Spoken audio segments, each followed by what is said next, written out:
Hi hello నమస్తే welcome to my YouTube channel drama of life. Kacheguda railway స్టేషన్లో 25 సంవత్సరాల విడాకులు తీసుకున్న మహిళ కామాఖ్య ఎక్స్ప్రెస్ కోసం వేచి చూస్తూ ఉంది. అప్పుడే ఆమె చూపు ఇద్దరు వ్యక్తులపై పడింది.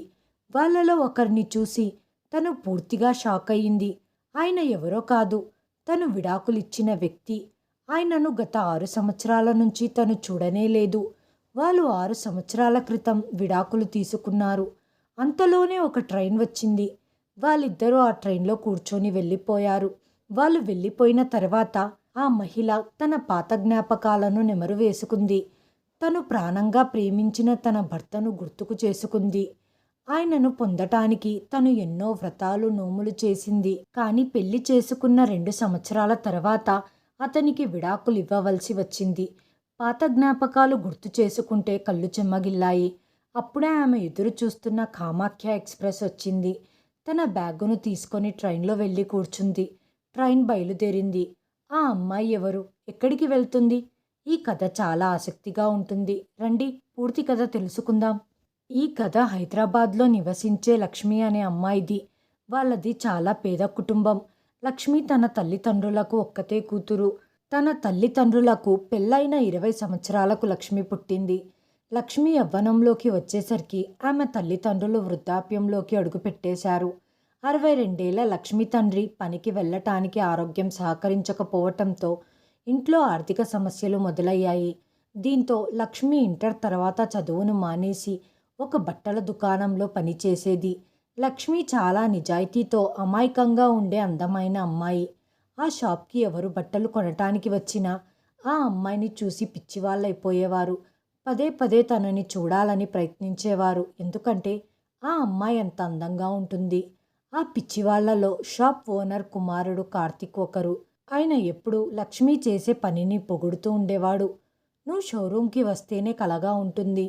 ఏ రోజు రావో ఆ రోజు వెలవెలబోతుంది. నువ్వు రాని రోజు నాకు కూడా చాలా వెలితిగా ఉంటుంది. నువ్వు చాలా అందంగా ఉంటావు. 20 సంవత్సరాల లక్ష్మికి కార్తీక్ నోటి నుంచి ఈ మాట వినటం చాలా సంతోషాన్నిచ్చాయి. ఏ అమ్మాయికైనా ఎవరైనా తన అందాన్ని పొగుడుతూ ఉంటే వినాలని ఉండదా? తను కూడా అలాగే ఆనందపడింది. కార్తీక్ మాటలు తనలో ఆనందాన్ని పెంచాయి. కానీ అతను షోరూం యజమాని కొడుకు. అతనితో ఏ కోసానా నేను తూగలేను అని ఆలోచిస్తుంది. అతను పొగుడుతుంటే లక్ష్మి నవ్వుతూ ఊరుకుండిపోయేది. కానీ ఎప్పుడూ ఆయనకు తిరిగి సమాధానం ఇచ్చేది కాదు. తన పనిలో తాను నిమగ్నమై ఉండేది. ఆమెకు దేవుడిపై ప్రగాఢమైన నమ్మకం ఉంది. ఈ ప్రపంచంలో ఏది జరిగినా ఆ దేవుణ్ణి సమ్మతి లేకుండా జరగదు అని ఆమె గాఢంగా నమ్ముతుంది. తనకెప్పుడు ఏ సమస్య వచ్చినా గుడికి వెళ్ళి ప్రసాదాన్ని పంచి 2-3 వ్రతాలు చేసేది. ఈ విధంగా తనకి దేవుడి మీద అపారమైన నమ్మకం ఉండేది. మెల్లమెల్లగా లక్ష్మి కూడా మనసులో కార్తీక్ని ప్రేమించటం మొదలుపెట్టింది.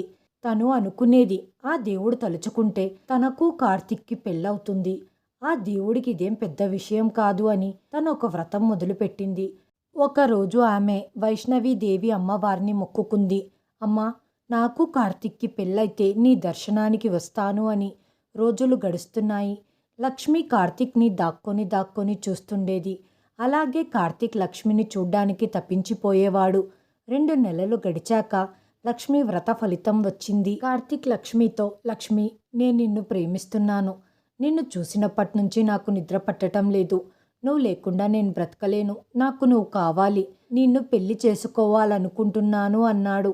లక్ష్మి ఇది విని ఆశ్చర్యపోయింది. మీలాంటి ధనవంతులు ఎప్పటి నుంచి నాలాంటి పేద అమ్మాయిని ప్రేమిస్తున్నారు? నాకు నమ్మకం కలగటం లేదు అని సమాధానం ఇచ్చింది. కానీ కార్తీక్ ఆమెకు అర్థమయ్యేలా చెప్పాడు. లక్ష్మి, నువ్వు ధనవంతుల గురించి ఎలాగైతే అనుకుంటున్నావో నేను అలాంటి వాణ్ణి కాదు. నేను సాటి మనిషిలాగే ఆలోచిస్తాను. నిజంగా నేను నిన్ను చాలా ప్రేమిస్తున్నాను. నువ్వు ఒప్పుకుంటే నిన్ను పెళ్లి చేసుకుందాం అనుకుంటున్నాను అంటాడు. లక్ష్మి కార్తీక్ని ముందు నుంచే ప్రేమిస్తుండటంతో ఆమె సిగ్గుపడుతూ సరే అని ఒప్పుకుంది. కార్తీక్ సంతోషంగా ఆమెను దగ్గరికి తీసుకొని ఐ లవ్ యూ చెప్పాడు. ఇలా వాళ్ళ మధ్య కొన్ని రోజులు ప్రేమాయణం కొనసాగింది. కార్తీక్ తన తల్లిదండ్రులకు వాళ్ళ ప్రేమ విషయం గురించి చెప్పాడు. కార్తీక్ లక్ష్మిని పెళ్లి చేసుకుంటానన్న మాట విని ఇంట్లో వాళ్ళందరూ షాక్కు గురై అతనిపై కోప్పడుతూ, కార్తీక్, నీకా పని మనిషి ఎలా నచ్చింది? వాళ్ళు మన స్థాయికి తగ్గవారు కాదు. అలాంటి దరిద్రులతో నీ పెళ్లి జరగదు అని ఖరాఖండిగా చెప్పారు. కార్తీక్ వాళ్లకు ఒక్కగానొక్క కొడుకు. అతను మొండి పట్టు పట్టడం వల్ల తల్లిదండ్రులు సరే అనవలసి వచ్చింది. అంగరంగ వైభవంగా కార్తీక్ లక్ష్మీల పెళ్లి జరిగింది. చాలామంది అతిథులు వచ్చి కార్తీక్ లక్ష్మీలను ఆశీర్వదించారు. లక్ష్మి అదృష్టాన్ని చూసి చాలామంది అసూయ కూడా చెందారు. పెళ్ళైన తర్వాత ఒక నెల రోజులు బయట దేశాలకు వెళ్ళి ఏకాంతంగా గడిపారు కార్తీక్ మరియు లక్ష్మి. తిరిగి ఇంటికి చేరాక కార్తీక్ తన పనిలో నిమగ్నమయ్యాడు. లక్ష్మి ఆ ఇంటి కోడలుగా అక్కడే ఉండేది. కానీ ధనికులైన అత్తారింట్లో అప్పట్నుంచి పేద ధనిక అనే భేదాభిప్రాయాలు లక్ష్మి ఎదుర్కోవాల్సి వచ్చింది. తన జీవితం పూర్తిగా మారిపోయింది.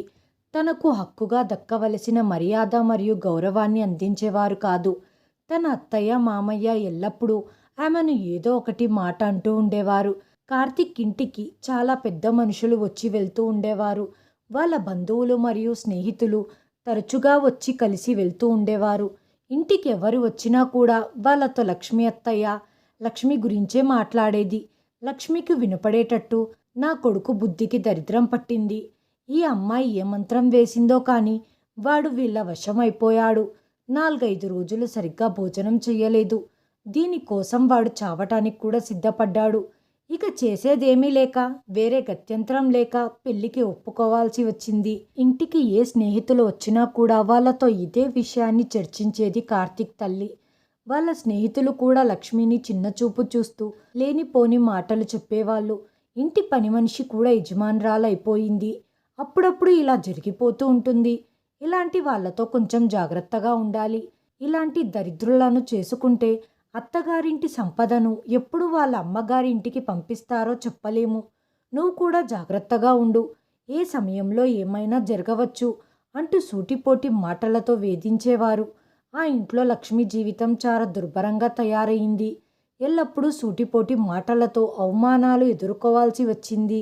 లక్ష్మిని కులం పేరుతో దూషించి, తినటానికి తిండి లేని మీరు అమాయకుడైన నా కొడుకుని నీ వల్లో వేసుకున్నావు. ఆఖరికి ఈ ఇంటి పనులు చేయటానికి కూడా పనికిరాని నిన్ను మా ఇంటి కోడలుగా చేశాడు నా కొడుకు అని ఇలాంటి మాటలు మాట్లాడి తనని రోజు ఇబ్బంది పెట్టేవారు. తనకు ఇబ్బందిగా అనిపించినప్పుడంతా గదికి వెళ్ళి తలుపులు వేసుకొని బాధపడేది లక్ష్మి. ఎప్పుడైతే లక్ష్మి తన మనసులో మాట చెబుతుందో కార్తీక్ ఆమెను సముదాయించి చెప్పేవాడు. ఏం పర్వాలేదు, నువ్వేమీ పట్టించుకోవద్దు. మనం ఇష్టపడి వాళ్ళను ఒప్పించి పెళ్లి చేసుకున్నాం కాబట్టి కొన్ని ఒడిదుడుకులుంటాయి, భరించాల్సి ఉంటుంది అంటాడు. కానీ భరించటానికి కూడా ఒక హద్దు అనేది ఉంటుంది. ఇవే కాక ఇంట్లో లక్ష్మికి చాలా కష్టాలు ప్రారంభమయ్యాయి. తను మాంసం తినదు, కానీ ఆ ఇంట్లో రోజు మాంసాన్ని వండుతారు. లక్ష్మి కార్తీక్తో ఒకరోజు ఈ విషయం గురించి చెప్పగా అతడు కూడా ఆమెపై కోప్పడుతూ, లక్ష్మి, ఇంత పెద్ద ఇంట్లో ఎల్లప్పుడూ అతిథులు వస్తూ పోతూ ఉంటారు. వాళ్లకు మర్యాదలు చేయాల్సి ఉంటుంది. ఇంత పెద్ద ఇంట్లో ఇంత చిన్న విషయాన్ని పట్టుకొని ఎందుకు లాగుతున్నావు? నీకు మాంసం తినటం ఇష్టం ఉండదు, కాఫీ చేయటం రాదు, ఇంటికి వచ్చిన వ్యక్తులన్నా వాళ్ళ మాటలన్నా నీకు ఇష్టం ఉండదు. వీటన్నిటినీ నేను సర్దుబాటు చెయ్యాలా? ఇప్పుడు నువ్వు ఈ ఇంటి కోడల్వి, నువ్వు కూడా కొన్ని సర్దుకోవాలి. లక్ష్మి, చెప్పాలంటే నీ ప్రపంచం మా ప్రపంచం వేరే, చాలా తేడా ఉంటుంది.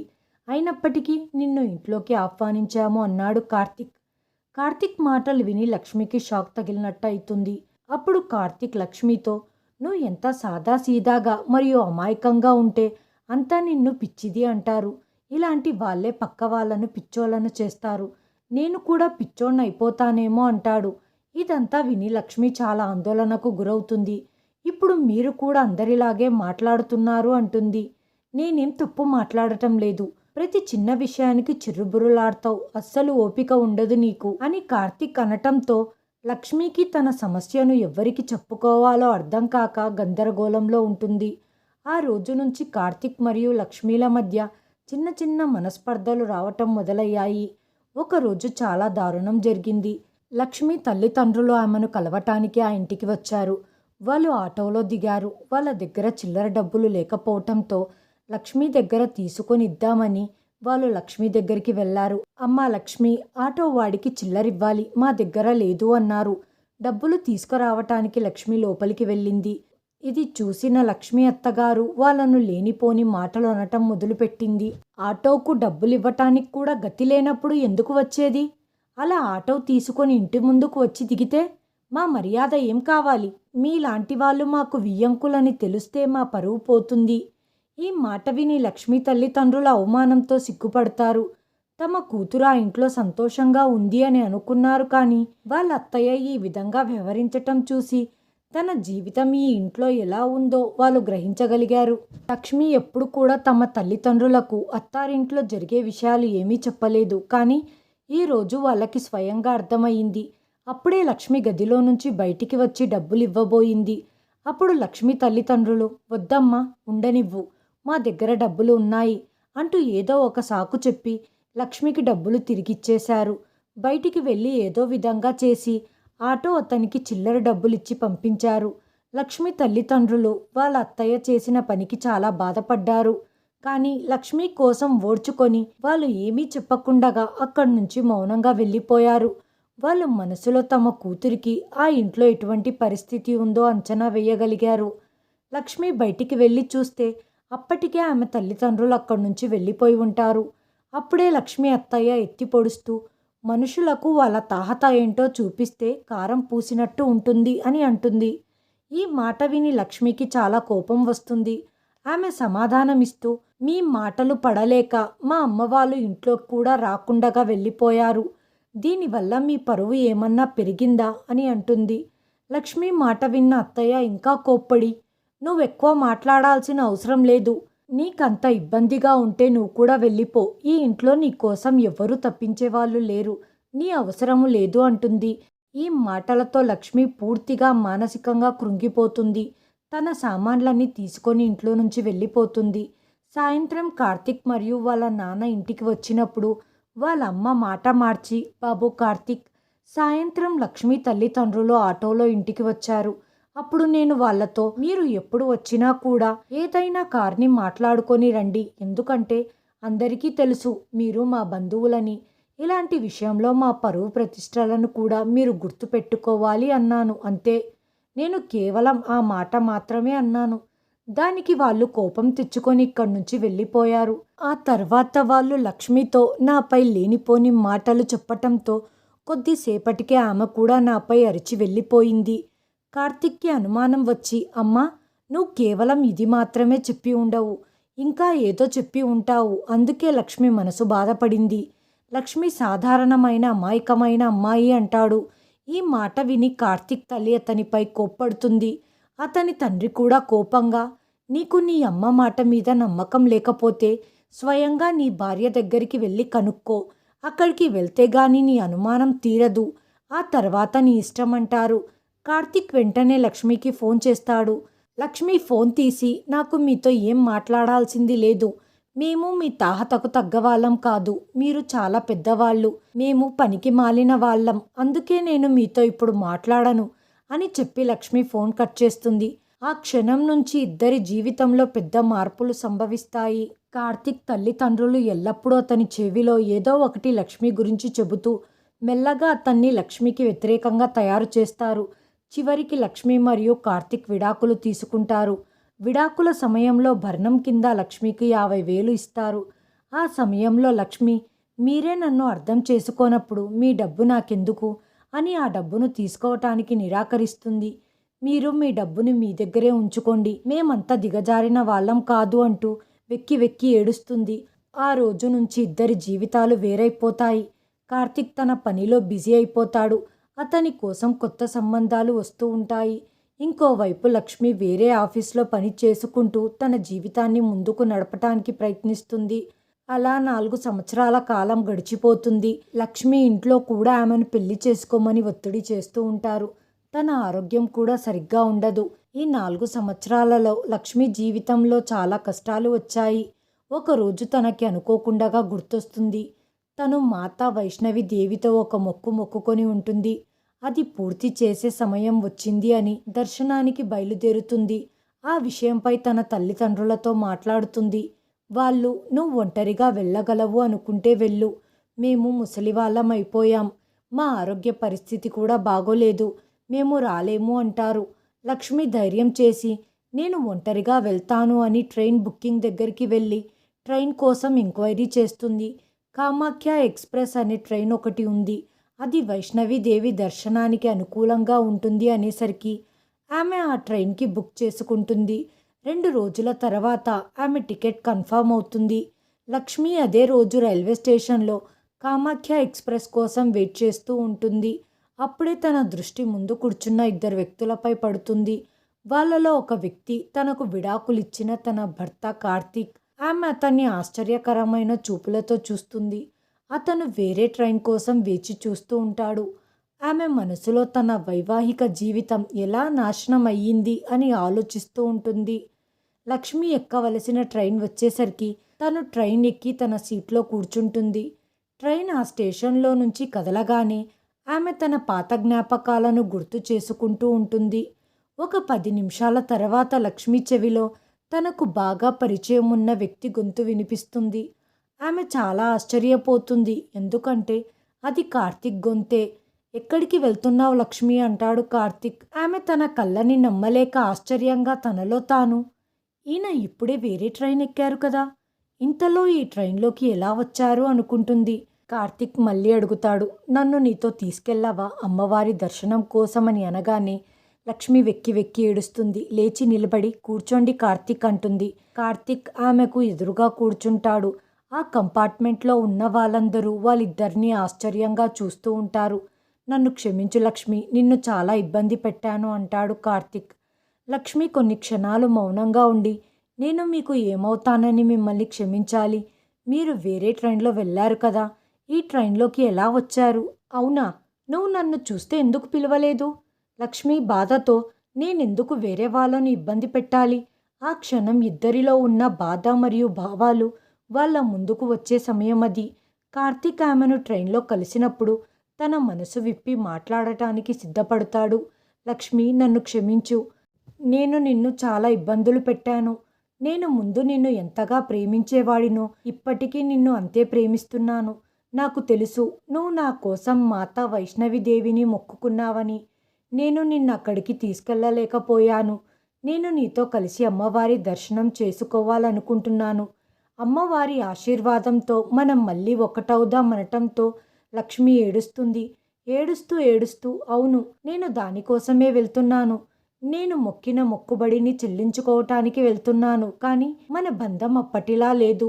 కార్తీక్ ఆమె చేతుల్ని తన చేతుల్లోకి తీసుకొని, నేను చాలా తప్పులు చేశాను, కానీ ఇప్పుడు నేను చేసిన తప్పులను సరిదిద్దుకోవాలనుకుంటున్నాను.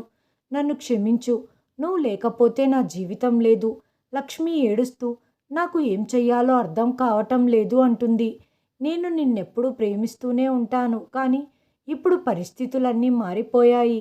అప్పుడు కార్తీక్ లక్ష్మితో, నాకు తెలుసు నేను నిన్ను చాలా బాధ పెట్టాను, కానీ నేను నిజంగా నువ్వు లేకుండా జీవించలేను.